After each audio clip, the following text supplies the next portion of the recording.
Good evening to all of you. स्वागत आहे आपल्या एस टी कोचिंगमध्ये.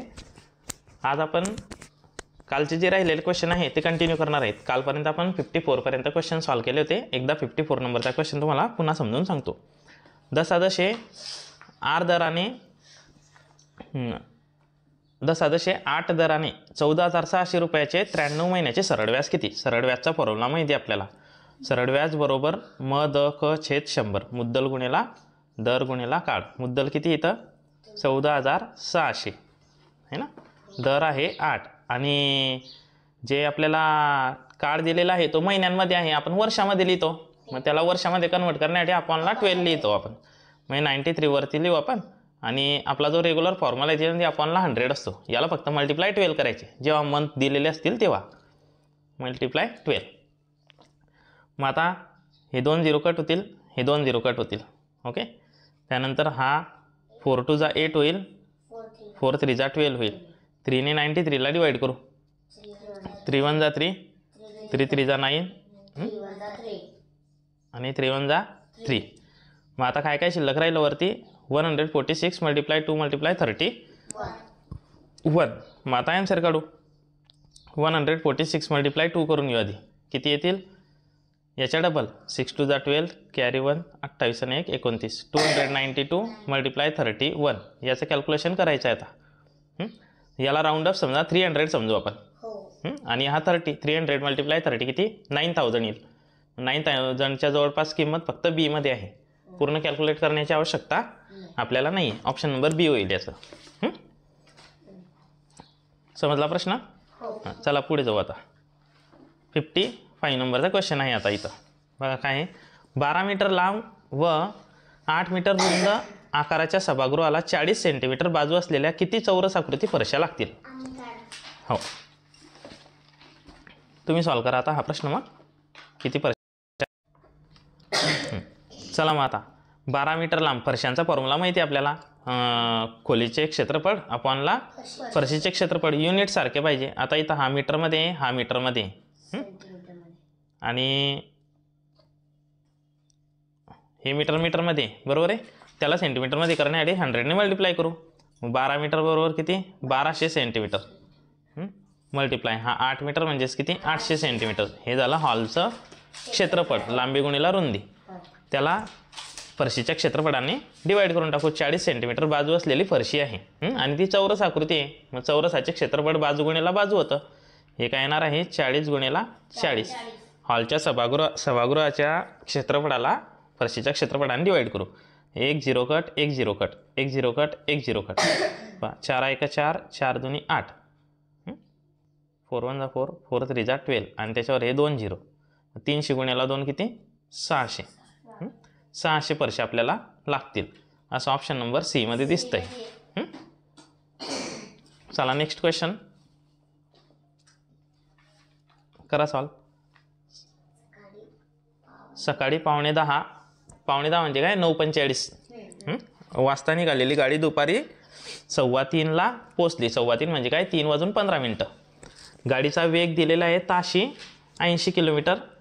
तर गाडीने त्या वेळात किती अंतर पार केले? आपल्याला अंतर काढायचं आहे. आता याच्यामध्ये काय काढायचं आहे? अंतर काढायचं आहे. समोर बघा आता. सकाळी 9:15 वाजता निघाली गाडी. 9:15 म्हणजेच काय? 9:45ला निघाली. 9:45ला निघाली आणि गाडी दुपारी 2:15ला पोचली. 2:15 म्हणजेच काय? 3:15. 3:15. वेग ताशी 80 किलोमीटर होता. वेग दिलेला आहे. वेग काय दिलेला आहे? 80 किलोमीटर. आता हा तासामध्ये आहे. मग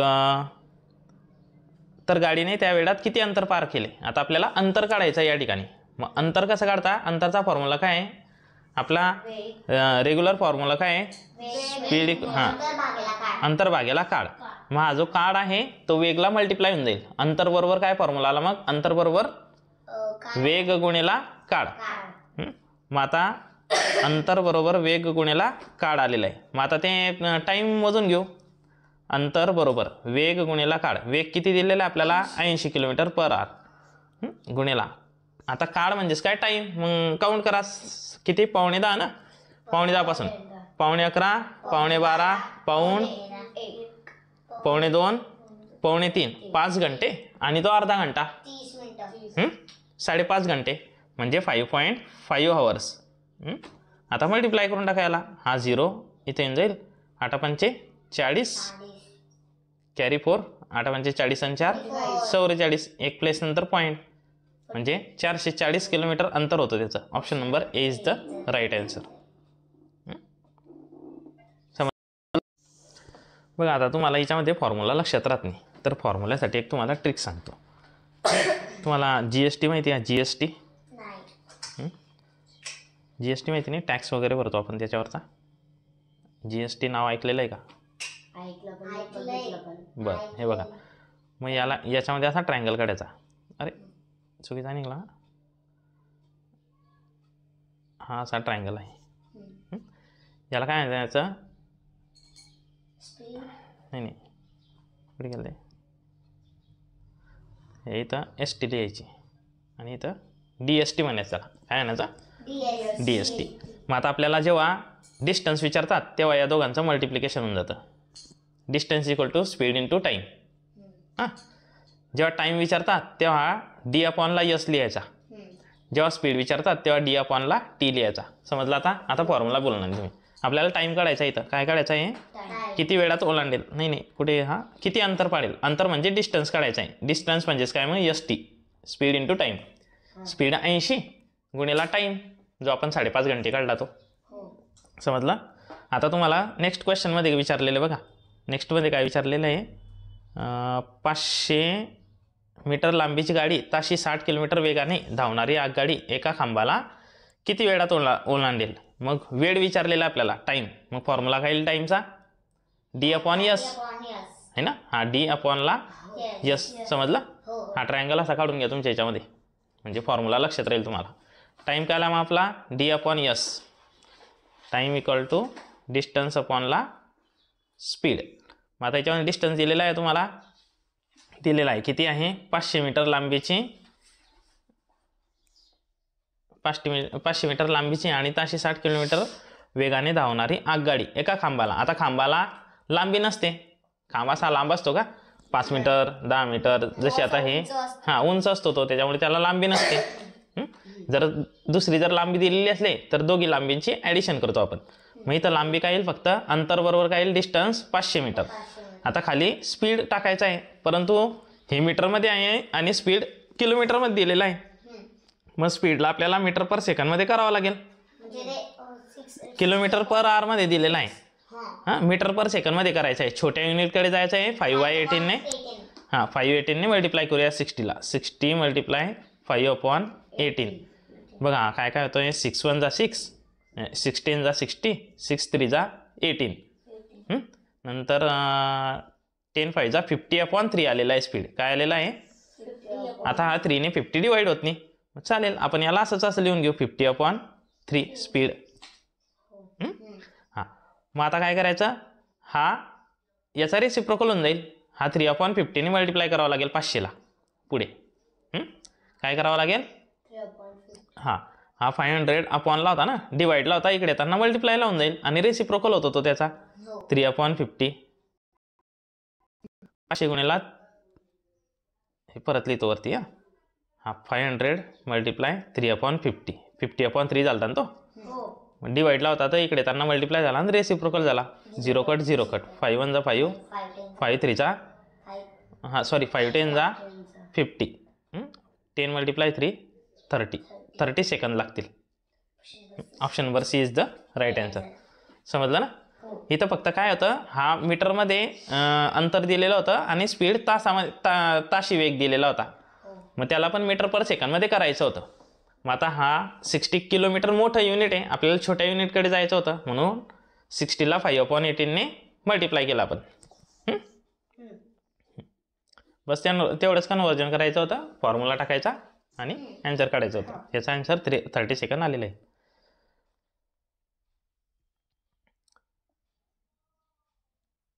बरं, पुढचा प्रश्न आहे आता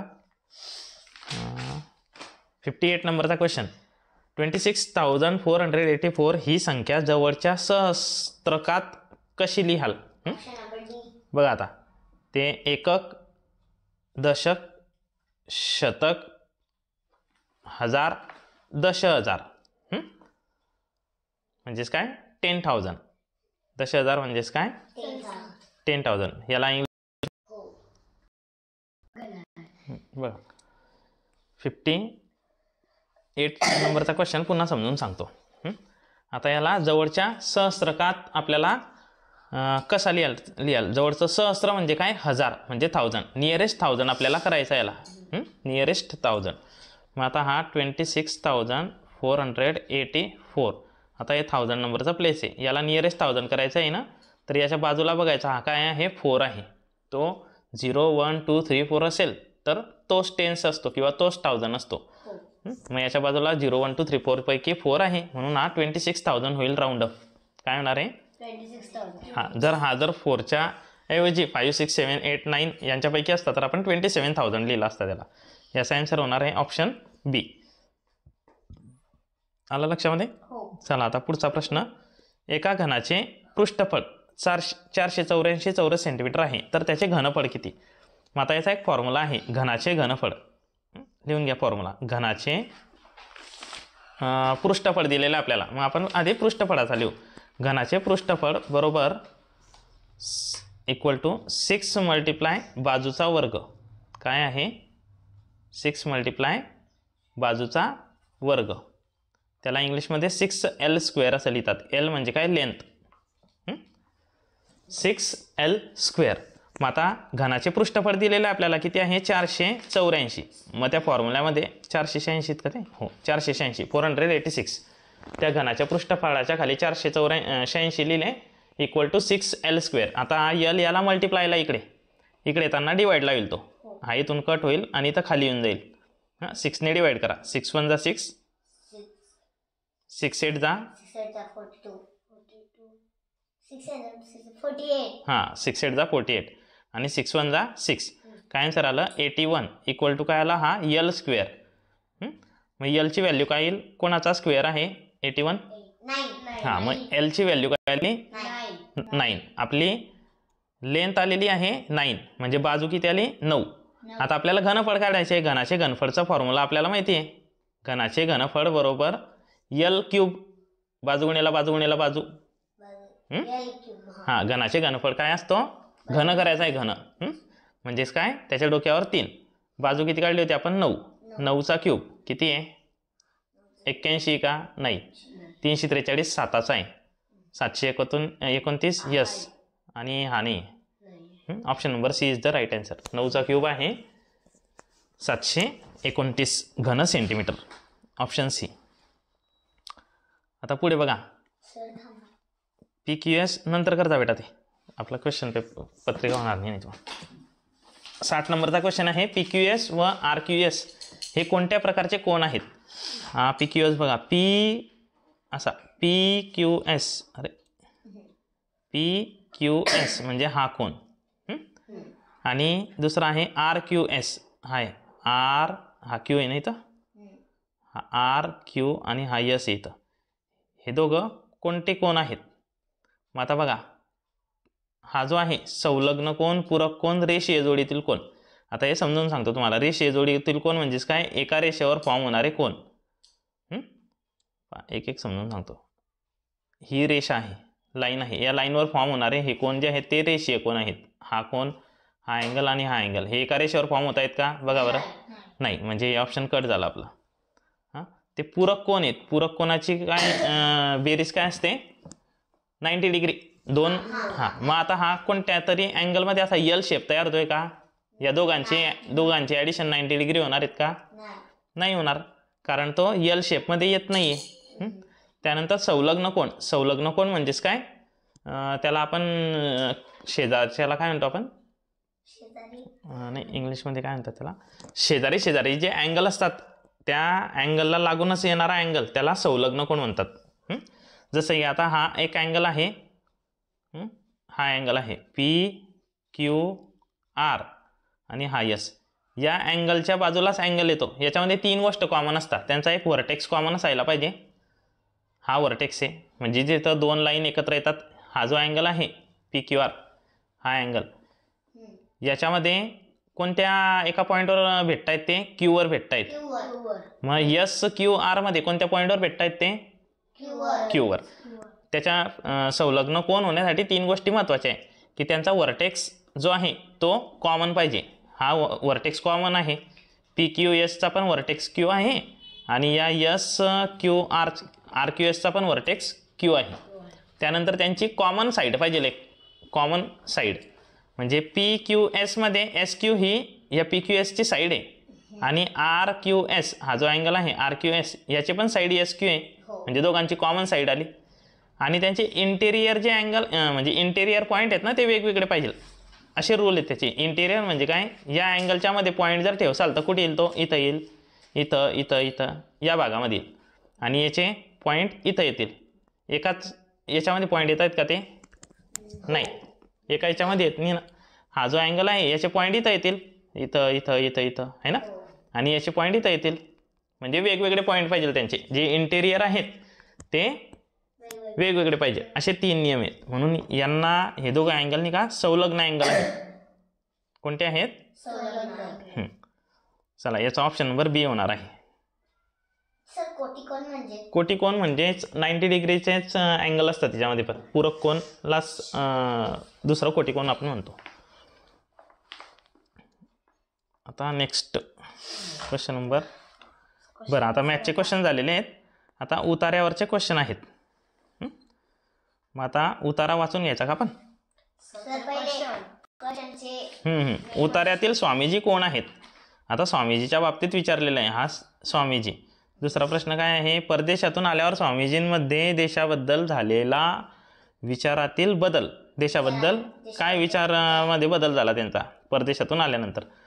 जनता त्या वीर भारतपुत्राच्या स्वागताची तयारी का करत होती? आणि कमी या शब्दाचा कोणता विरुद्धार्थी शब्द उतार्यात दिलेला आहे?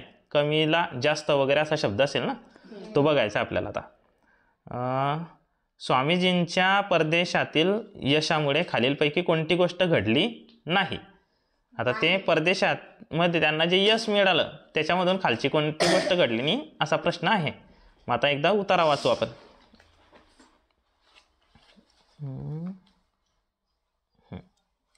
चला काय, स्वामीजी मायभूमीला परत येण्याचा विचार करू लागले. नेपल्सहून निघण्याचे ठरले.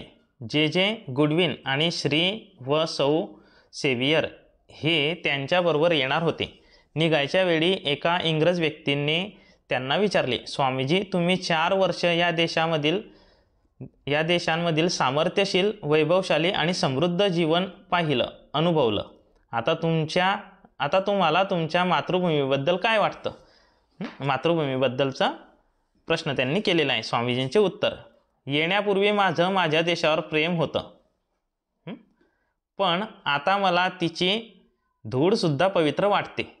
आधी फक्त स्वामीजींचं आपल्या देशावर प्रेम होतं, परंतु ते आता तिथं 4 वर्ष राहिल्यामुळे आता त्या माझ्या देशामधली जी धूळ आहे ती माझ्या देशातल्या जमिनीची जी धूळ आहे ती सुद्धा मला पवित्र वाटते. ती पवित्र भूमी आहे, तीर्थक्षेत्र आहे. जसं आपण तीर्थक्षेत्राला जाण्यासाठी आतुर असतो तसं आता मी माझ्या मायदेशी जाण्यासाठी आतुर आहे असं स्वामीजींचं म्हणणं होतं. त्यांचे भारतात आगमन ही एक संस्मरणीय घटना आहे. सर्व धर्म परिषदेतल्या उज्ज्वल यश संपादनापासूनच भारतीय जनता या भूमीच्या या लाडक्या सुपुत्रावर उदंड प्रेम करू लागली होती. सर्व धर्म परिषदेला स्वामीजी गेलेले होते, म्हणजे विवेकानंद. जनतेच्या मनात त्यांचे कौतुक मावत नव्हते. वृत्तपत्रांमधून सतत त्यांचे नाव झळकत होते. लोक त्यांच्याकडे त्यांचा एक आदर्श पुरुषोत्तम म्हणून लोक पाहू लागले होते. आपण अगदीच दुबळे आणि टाकाऊ नसून आपल्यातही सामर्थ्य आहे. आपण एकदम दुबळे पण नाही आणि टाकाऊ पण नाही. आपल्यामध्ये पण काहीतरी करून दाखवण्याची इच्छा आहे, आपल्यामध्ये तेवढी शक्ती आहे, सामर्थ्य आहे, तेज आहे, असा विचार भारतीय प्रथमच करू लागले. म्हणजे हा बदल झाला. स्वामीजी जेव्हा भारतामध्ये यायला लागले तेव्हा प्रत्येकाला असं वाटू लागलं की आपण दुबळे नाही, आपण टाकाऊ नाही, आपल्यामध्ये पण सामर्थ्य आहे, आपण पण काहीतरी करू शकतो, हा एक बदल झाला. म्हणजे आपल्या उत्तरामध्ये हे येऊ शकतं जो प्रश्न आहे त्याच्यामध्ये. नाही सर, बदल नाही. हां, झालेले बदल आहेत. आता बघू पुढे.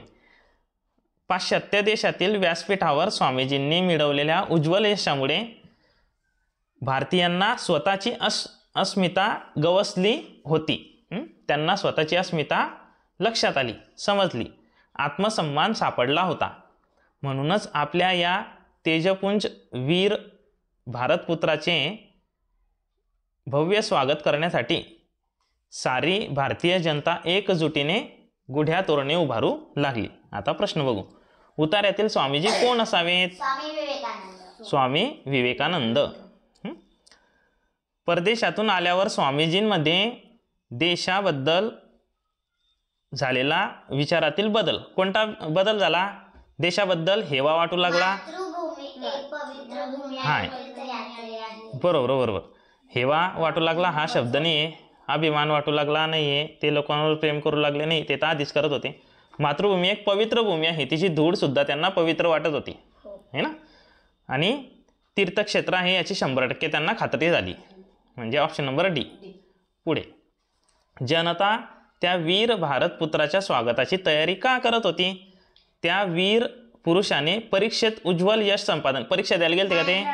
नाही. कट. पाश्चिमात्य देशातील सर्व धर्म परिषदेत त्या सुपुत्राला आत्मसन्मान मिळाला होता. बरं, येऊ शकतं. भारतीयांना त्यांनी मान सन्मान मिळवून दिला होता. भारतीयांनी मिळवून दिला त्यांना? नाही. भारतीयांना आत्मसन्मान मिळाला होता. जनता त्या वीर भारतपुत्राच्या, प्रश्न काय वाचा एकदा परत. वीर भारतपुत्राच्या स्वागताची तयारी का करत होते? का बरं तयारी करत होते ते? फक्त त्या देशातील त्या सुपुत्राला आत्मसन्मान, फक्त त्या सुपुत्रालाच आत्मसन्मान मिळाला होता का? तर तो संपूर्ण भारत देशाचा आत्मसन्मान होता. परदेशामध्ये जाऊन त्यांनी भारताला आत्मसन्मान मिळवून दिला होता. म्हणून हे पाश्चिमात्य देशातलं बी आन्सरचे ते पण कट झालं.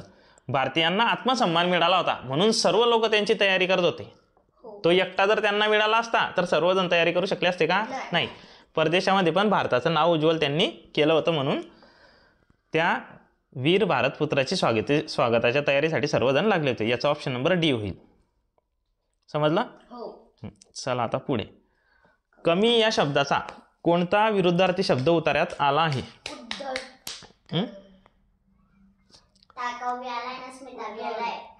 नाही, आता हे जे ना कमी या शब्दाचा विरुद्धार्थी शब्द सांगायचा आहे, समानार्थी नाही. आता कमी या शब्दाचा कमी आणि अस्मिता याचा काही संबंध आहे का? नाही. मग आता याला विरुद्धार्थी बघायचा आहे. कमीच्या विरुद्धार्थी काय? जास्त, चांगला किंवा आता उदंड जो शब्द आहे नाही, विरुद्धार्थी शब्द हा उतार्यात आलेला आहे. कमी या शब्दाचा कोणता विरुद्धार्थी शब्द उतार्यात आलेला आहे? मग उदंड शब्द आलेला आहे का? उतार्यामध्ये आलेला आहे. उदंड शब्द आलेला आहे. कमी, हे बघा, कमी म्हणजेच काय? टाकाऊ. म्हणजे आपण काय जे वस्तू फेकून देतो त्याला टाकाऊ म्हणतात. मग कमी आणि टाकाऊ हे दोघे काय झाले? समानार्थी शब्द झाले. आपल्याला विरुद्धार्थी पाहिजे, हा येणार नाही. अस्मिता आणि कमी याचा काही संबंध नाहीये. भव्य म्हणजेच काय? भव्य हा मोठा होतो पण तो शब्दच आला नाही. याच्यामध्ये उदंड हा शब्द आलेला आहे. बघू एकदा पॅरेग्राफ पर. सर हे बघा आलेला आहे ना? हा तुझ्याजवळ ते आहे. कोणत्या लाईनवर होते?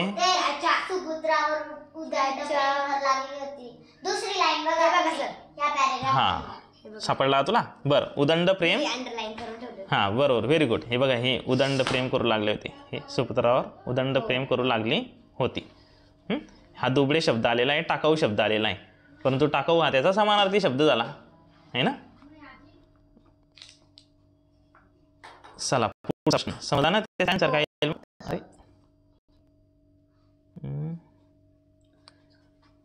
याचा आन्सर येईल उदंड. स्वामीजींच्या परदेशातील यशामुळे खालीलपैकी कोणती गोष्ट घडली नाही?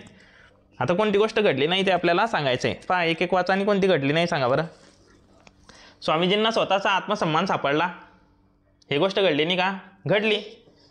भारतीयांना स्वतःची अस्मिता गवसली, हे घडली नाही का? घडली ना. घडली घडली हो. मग त्यांना स्वतःची अस्मिता गवसली हा शब्द आलेला आहे पॅरेग्राफमध्ये. स्वामीजी तिथं गेले तेव्हा आज त्यांना समजलं ना आपल्यामध्ये सामर्थ्य आहे म्हणून. परदेशातील जीवन सामर्थ्यशाली व वैभवशाली आहे असे भारतीय जनतेला वाटू लागलं. असं वाटलं लोकांना नाही. आपल्यातही सामर्थ्य आहे असे वाटू लागलं. हो. हां, हे तिघं वाटू लागलं त्यांना. फक्त एक गोष्टी कोणती घडली नाही, हे सी नंबरची. हे नाही, हे नाही, हे नाही, ऑप्शन सी. हे गोष्ट काही घडली नाही. भारतीयांना काही माहिती नाही पडलं तिकडे की सामर्थ्यशाली बुवा ते परदेशातले लोक. आपण सामर्थ्यशाली हे समजलं. बरं, पुढचा पॅरेग्राफ. प्रश्न वाचून घेऊ. काय? आकांत याचा उतार्यातील अर्थ. नंतर उतार्यातील बाबा म्हणजे बाबांनी कोणत्या कृत्याविरुद्ध आवाज उठवला? पशुहत्या, शिक्षण, समता, स्वच्छता. बाबांनी लोकांचे प्रबोधन करण्यासाठी कोणता मार्ग अवलंबला?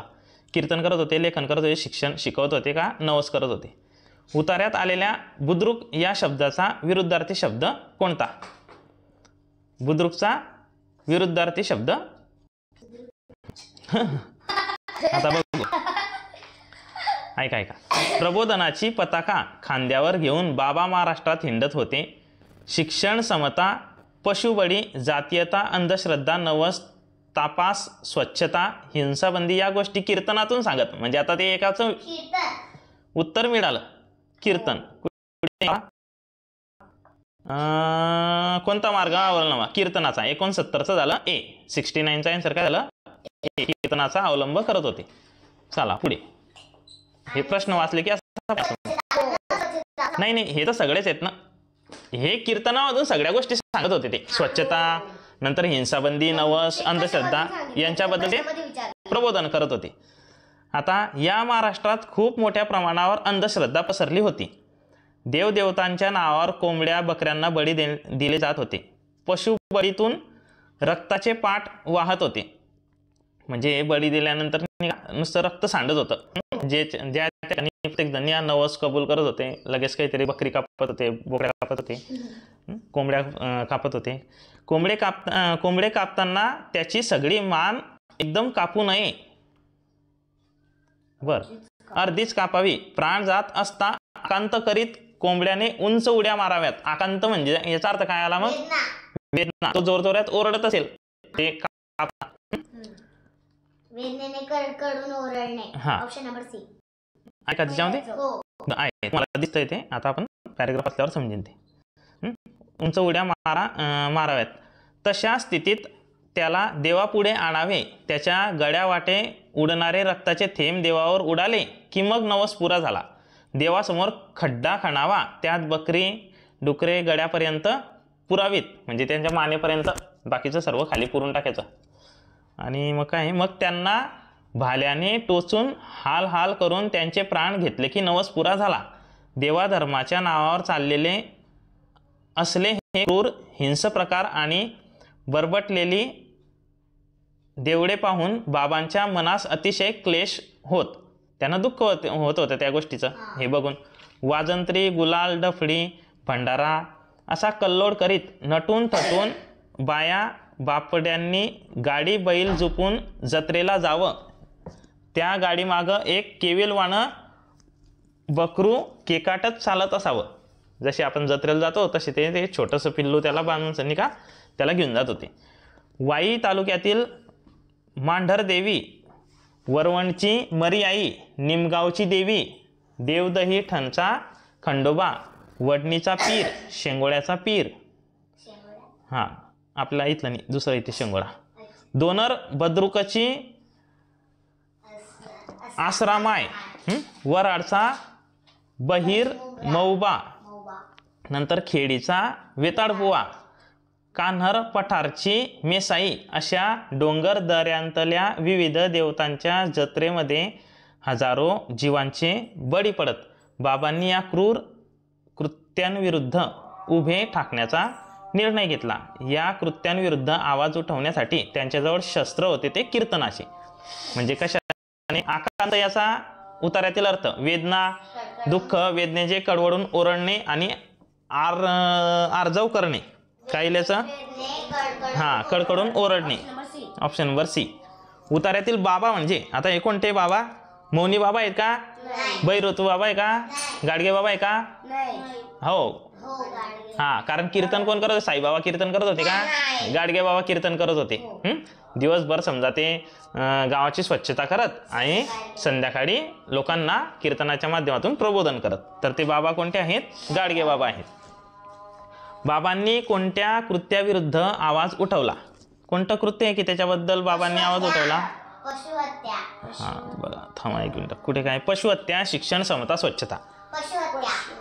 पशुहत्या हे क्रूर हे या कृत्याबद्दल त्यांनी आवाज उठवला. पशुहत्या करू नका बुवा.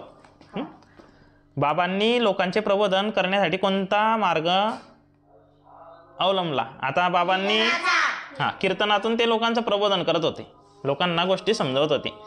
हे चुकीची आहे, बरोबर आहे. असं उतार्यात आलेल्या बुद्रुक या शब्दाचा विरुद्धार्थी शब्द कोणता शब्द आलेला आहे? बघा, आपण आपल्या गावाचे नाव ऐकलेले आहेत का तुम्ही? बुद्रुक आणि खुद्रुक नाव असतं बघा.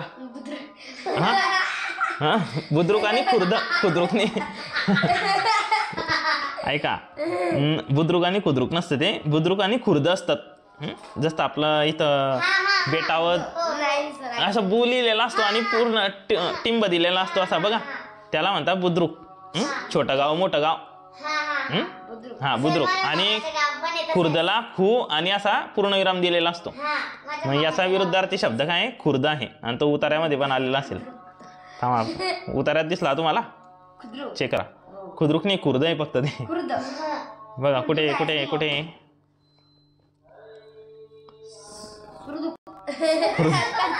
सुद्रुक तर काही वाचलं नाही आपण. तर बुद्रुकचा विरुद्धार्थी आहे खुर्द. हा हा, बरोबर. चला आता उतारा क्रमांक 3 बघू आपण. इच्छा या अर्थाचा उतार्यातील शब्द. लक्ष्मीचा वास खालीलपैकी कशात असतो?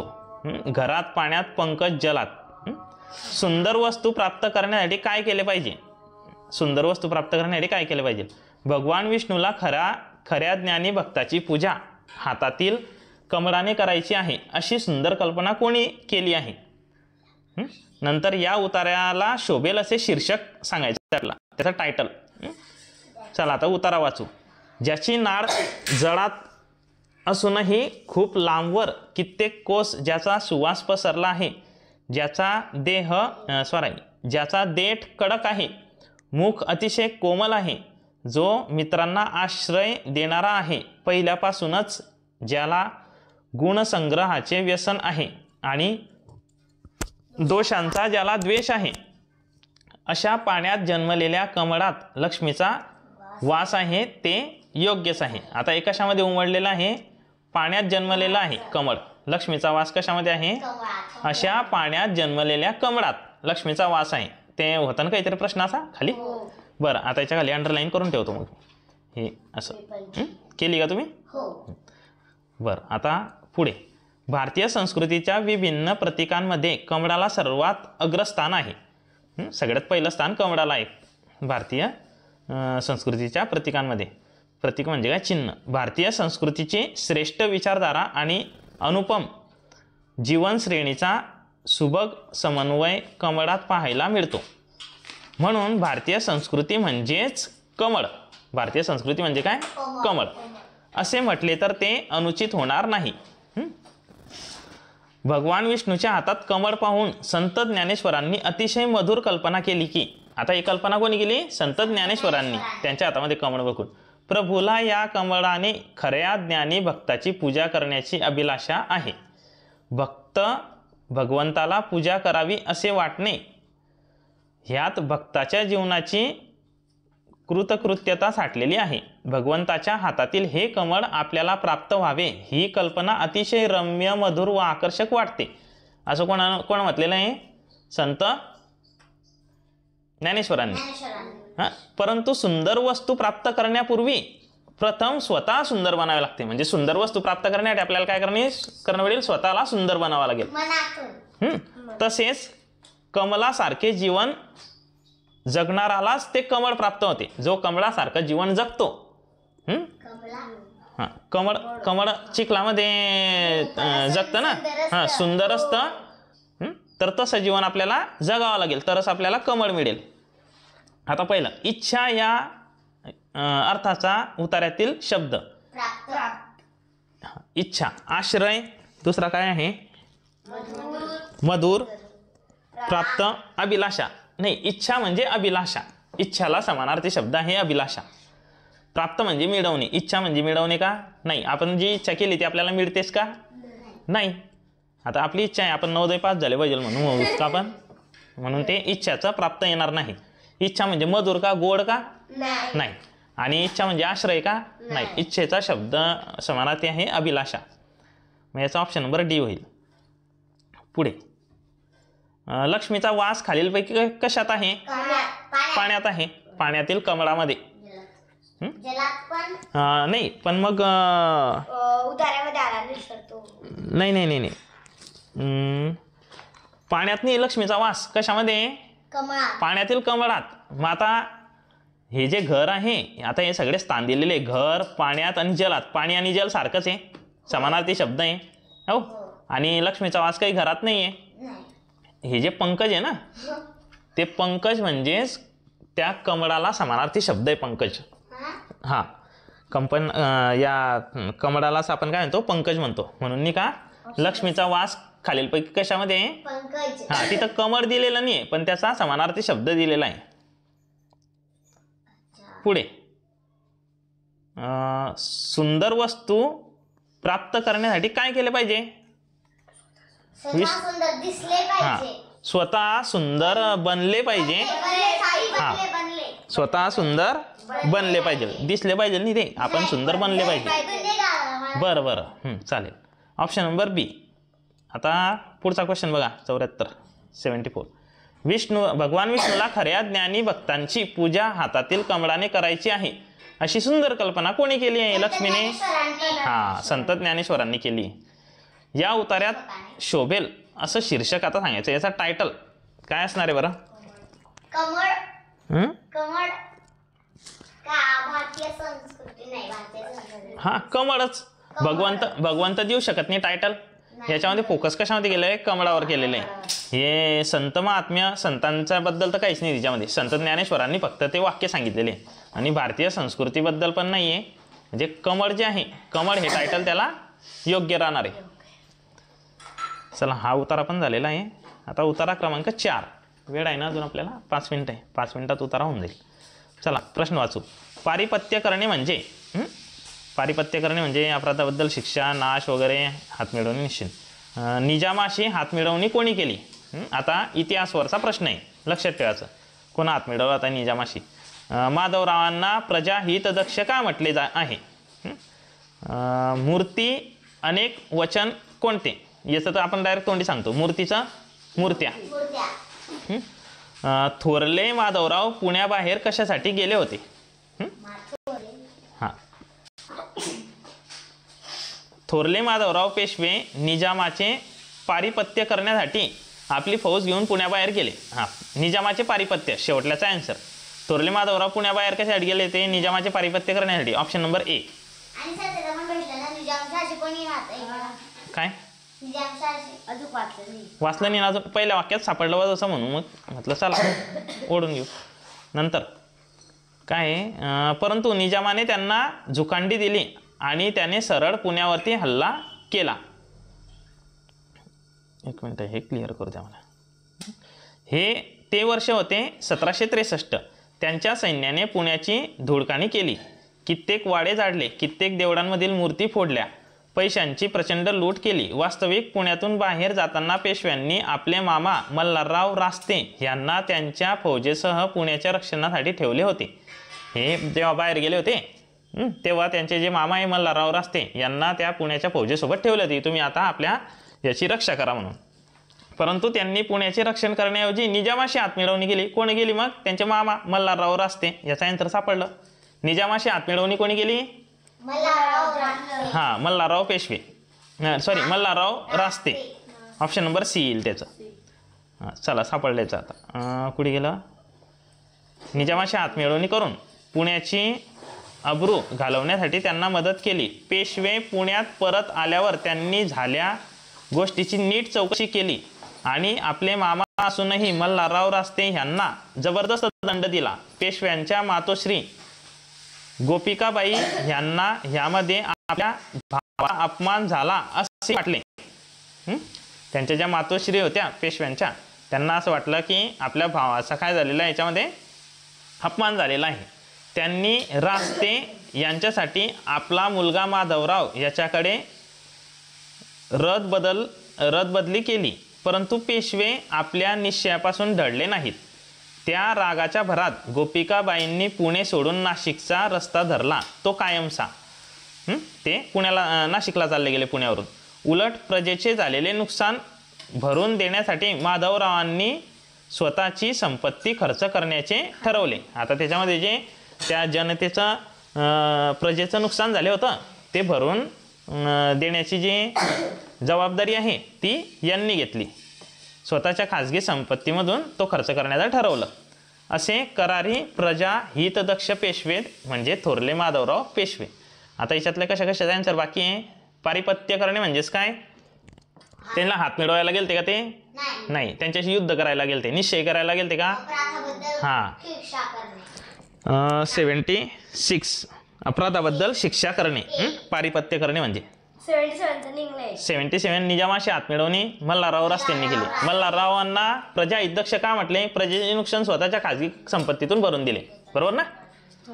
ऑप्शन नंबर ए चे स्वतःच्या खाजगी संपत्तीमधून त्यांनी प्रजेचं झालेलं नुकसान भरून दिलेलं आहे. मूर्तीचं अनेक वचन मूर्त्या. थोरले माधवराव पुण्याबाहेर कशासाठी गेलते, हां, निजामाचे पारिपत्य करण्यासाठी. आता पेपर पण संपला आणि टाइम पण संपला. चालेल.